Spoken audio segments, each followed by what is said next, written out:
রবিবার বর্তমান রাজ্য সরকারের 1 বছর পূর্তি। এই দিনটি কালো দিবস হিসেবে পালন করল ত্রিপুরা প্রদেশ যুব কংগ্রেস। কালো দিবস পালনে যুব কংগ্রেস নেতা কর্মীরা এদিন কংগ্রেস ভবনের সামনে 24 ঘন্টার অনশন আন্দোলন করল। 2018 তেসরা মার্চ ত্রিপুরায় প্রতিষ্ঠিত হয়েছিল বর্তমান বিজেপি আইপিএফটি সরকার। রবিবার এই দিনে বর্তমান রাজ্য সরকারের 1 বছর পূর্ণ। দিনটিকে কালো দিবস হিসেবে পালন করল ত্রিপুরা প্রদেশ যুব কংগ্রেস।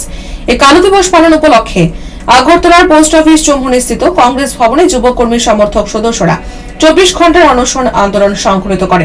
ত্রিপুরা প্রদেশ যুব কংগ্রেস এই অনশন আন্দোলনের আয়োজক বেকার যুবকদের দাবি পূরণ না হলে যুব কংগ্রেস আগামী দিনে রাজ্যে বৃহত্তর আন্দোলন গড়ে তুলবে বলে অনশন স্থলে নিজ প্রতিক্রিয়া জানিয়েছে সদর জেলা যুব কংগ্রেস সভাপতি শান্তনু সাহা।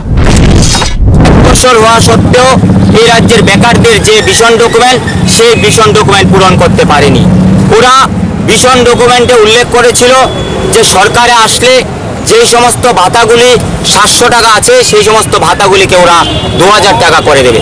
আমরা লক্ষ্য করতে পেরেছি সরকারে আসার পর 1 বছর অতিক্রান্ত হলো, সেই ভাতাগুলোকে 700 টাকা থেকে মাত্র 300 টাকা বাড়িয়ে 1000 টাকা করেছে, মানে পুরোপুরি জুমলা।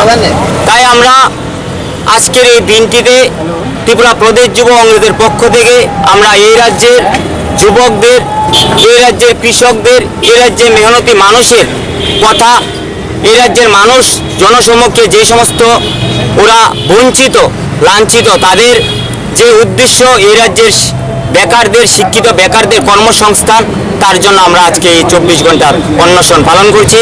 এবং আগামী দিন যদি এই রাজ্যের বেকারদের ওরা বেকার ভাতা এবং কর্মসংস্থানের ব্যবস্থা করতে না পারে, আমরা যুব কংগ্রেস আগামী দিন আরো বৃহত্তর আন্দোলনে যাব।